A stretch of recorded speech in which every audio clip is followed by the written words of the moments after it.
Привет, Овенчета!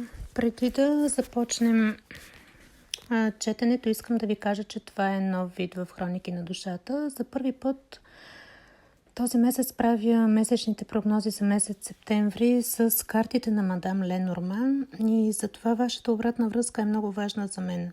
В края на септември се върнете към този разклад и ми споделете доколко прогнозата е отговорила на събитията, които реално са се случили при вас и кои послания са се проявили най-силно. Така ще разбера и дали искате да продължа с месечните Ленорман прогнози или да ги правя за напред с някои от колодите на картите Таро. А сега нека видим какво показват картите Ленорман за Зодия Овен през месец септември. Така, при овните септември започва с усещането, че нещо вече е достигнало от точката, в която не може да бъде отлагано. Това е месец на решения, прекъсване на изчерпани ситуации, освобождаване на пространство за нещо по-живо и перспективно. Очертава се значима женска фигура, стремеж към спокойствие и зрялост. Също така новина или човек, който идва и раздвижва ситуацията. За едни това ще бъде конкретна жена, за други самата женска страна в историята. Важното е, че след период на относително спокойствие или изчакване идва и движението.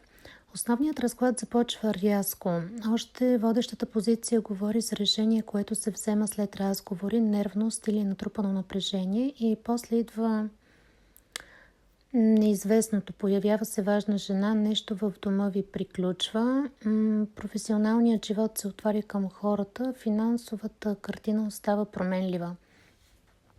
Любовта е доста силно емоционална, социалната среда носи малък шанс, а основното препятствие се оказва обвързване с сигурността. В края на месеца се преминава през по-тежък момент, но след него идва съвсем нов етап и приятен резултат.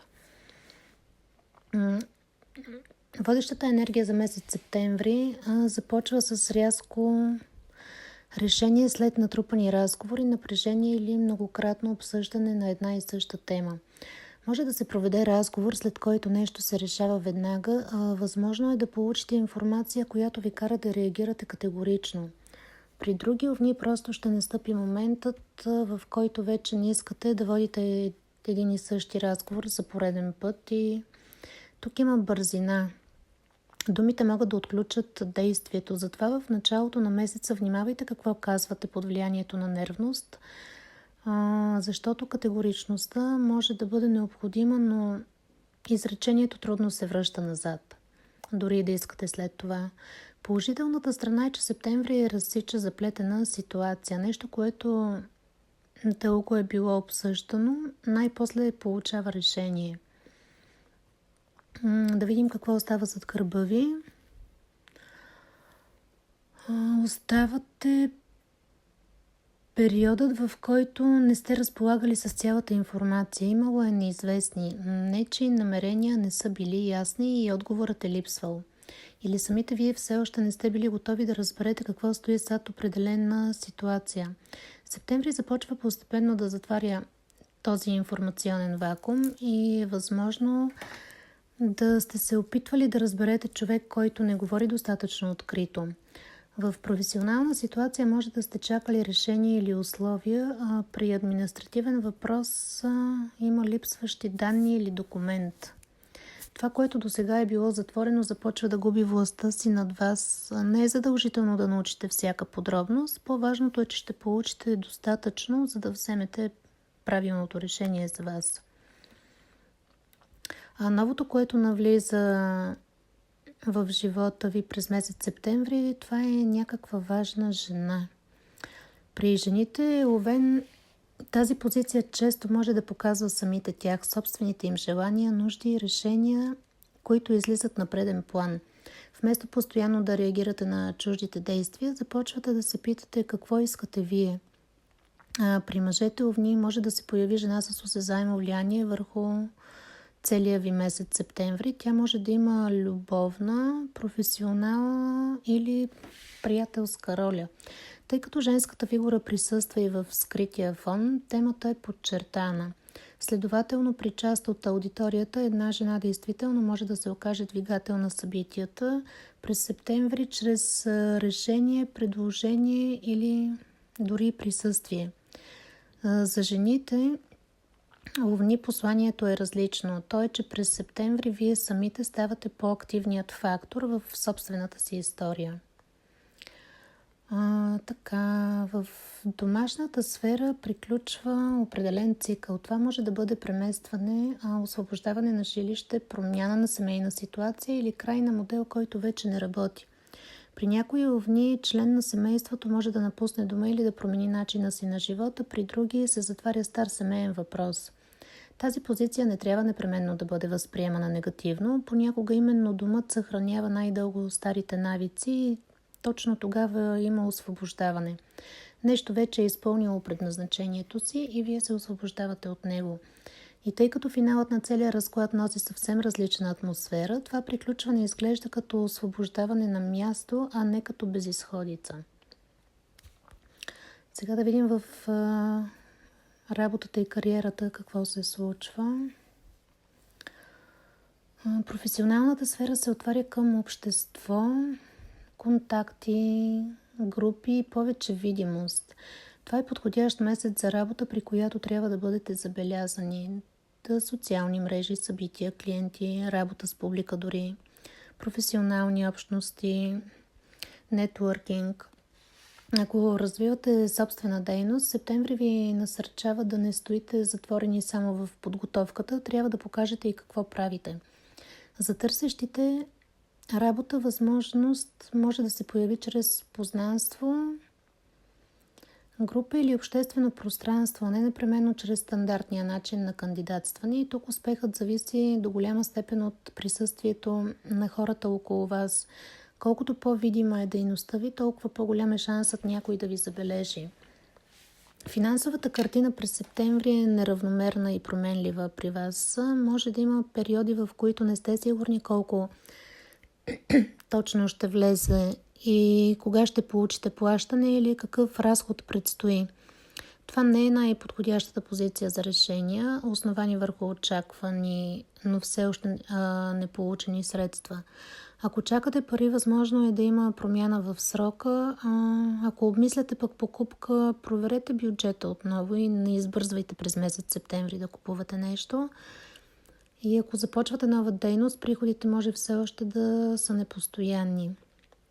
Тук основната задача не е да предвидите всяка промяна, а да оставите финансов буфер.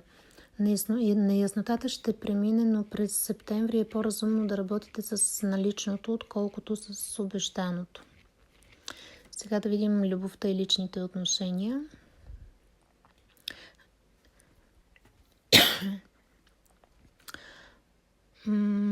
Любовната позиция е много силна, защото съчетава дълбоки чувства с емоционална интензивност, романтика и силно вътрешно преживяване. Това не е повърхностна история. При обвързаните овни отношенията могат да станат по-емоционални, по-интимни или да се заговори за желания, които досега са оставали неизказани. А при необвързаните може да се появи човек, който предизвиква доста силно привличане. Но има важен нюанс. Чувствата може да бъдат толкова силни, че лесно да започнете да виждате човека през собствените си надежди. Затова любовта през септември трябва да бъде преживяна, а не измислена предварително. Нека отношенията покажат какво представляват. Не избързвайте, защото тук има и потенциал за любов, която се усеща много интуитивно. Усещане, че познавате човека, че има особена връзка или необяснимо привличане. Но реалната стойност ще бъде определена от това как тази емоция се проявява в живота ви.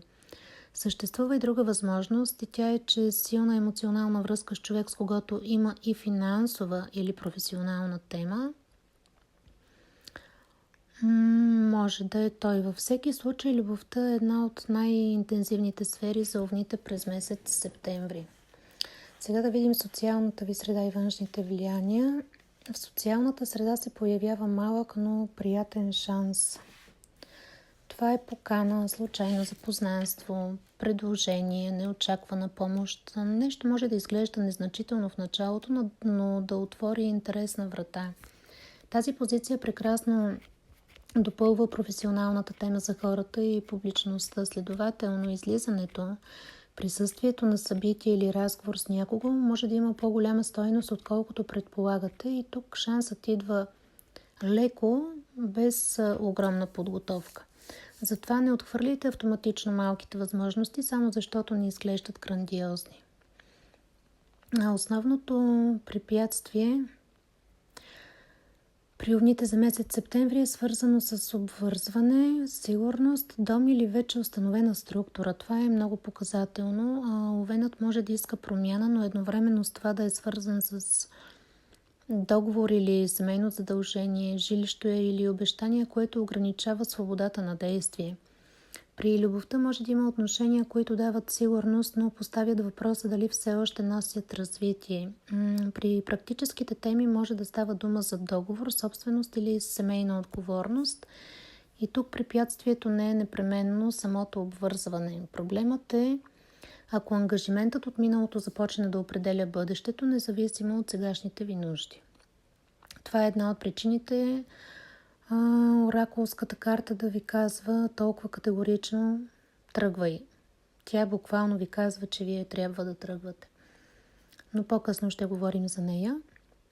Сега да видим какво ще бъде неочакваното за вас през месец септември, и това носи по-сериозно изпитание, отговорност или момент, който ви кара да погледнете на ситуацията без окраса. Това може да е разговор, последствие от решение или задължение, което излиза на преден план. Тук няма лекота от социална позиция, напротив, появява се нещо, което трябва да бъде взето на сериозно, но то има функция. Показва ви кое действително има тежест и кое е било само временно разсейване. При някои овни това ще бъде моментът, в който окончателно осъзнават защо определена ситуация повече не може да продължава по стария начин. И неочакваното следователно може да бъде отрезвяващо, но и много полезно. Ключовото събитие за вас през септември е, че след тежката предходна позиция идва чисто ново начало. И точно тази последователност е една от най-важните в разклада за вас, защото първо се сблъсквате с реалността, след това се отваря новата глава. Това може да бъде нов проект, запознанство, предложение, нов начин на живот дори, или първата стъпка след приключването на нещо старо. Ключовото събитие може да изглежда малко и не е задължително още през септември да видите целия му потенциал, но то носи усещането, че от тук започва нещо различно във вашия живот и именно това го прави важно. Септември не приключва само с разрушаване на старото, той показва какво започва да се ражда след него.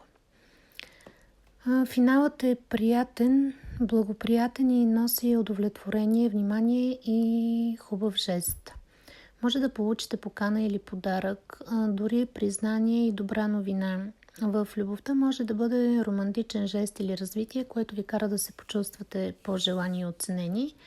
А в професионален план това може да бъде положителна обратна връзка, нов клиент или също признание. След по-резките и тежки моменти в началото и средата на месеца, септември завършва в значително по-мека атмосфера и това е същественото, защото краят на една ситуация не оставя празно пространство. След това пространство идват ново начало и нещо, което носи радост. При овните има много ясна последователност. Месецът започва с решение, което вече не търпи безкрайно обсъждане. След него неизвестното постепенно губи силата си, а една жена или самите жени овни започват да определят посоката по-активно. В дома нещо приключва, докато професионално се отварят повече врати към вас и финансовата сфера все още не е напълно предвидима, затова там е нужна практичност. Любовта обаче носи много по-силно преживяване. Носи чувства, привличане и емоционална дълбочина. Паралелно, социалната среда пък подава малък шанс, който може да се окаже доста ценен и най-интересният конфликт е между желанието за движение и вече съществуващите ангажименти. Ще си зададете въпроси от типа на искам да тръгна, но какво оставям? Искам новото, но какво правя с старото? И искам свобода, но какви обещания съм дала на някой? Това е реалната дилема на септември. После идва моментът, който показва истинската тежест на ситуацията и след него вече няма нужда от толкова колебания, защото се отваря нова страница.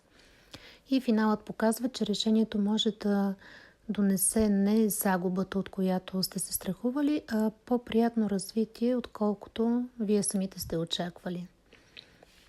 И сега да разгледаме оракулската карта, която ви се падна.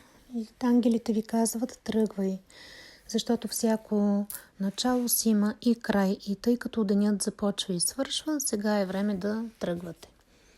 Трудно би могло да се падне по-точно послание за този разклад, защото основната история действително е построена около край и начало. В една сфера нещо приключва, а на друго място старо обвързване затруднява движението, след това идва изпитание, а веднага след него нова глава. Следователно, тръгвай не трябва да се разбира само като напусни. За един овен може да означава да напусне ситуация, за друг да започне нова работа или да направи крачка към човек, или да се премести, или просто да престане да чака разрешение от някой друг. Същността е движението след завършен цикъл. Овенът е знак на началото и обикновено няма проблем да стартира нещо. По-трудният момент понякога е да признае, че определена битка вече няма смисъл. А през септември именно това разграничение е важно, защото не всяко тръгване е бягство. Понякога е признание, че сте получили всичко, което определена ситуация е могла да ви даде и повече няма какво да получите.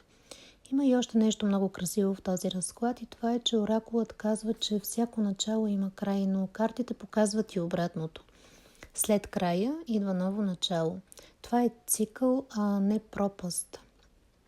Домашната ситуация може да приключи, но ключовото събитие носи нова глава.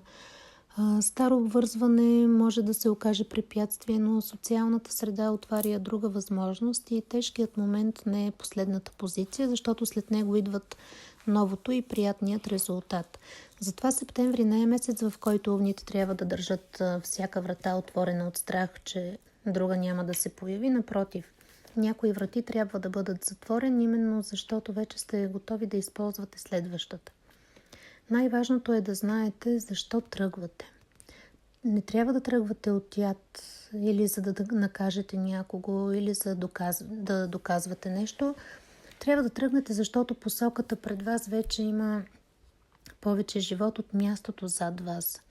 Тогава тръгвай, престава да звучи като заповед и се превръща в разрешение. Разрешение да приключите, разрешение да изберете, разрешение дори да започнете отново. И точно това изглежда като голямата тема с овните през септември. Да не носят стария цикъл в новия, само защото някога са били сигурни, че трябва да останат.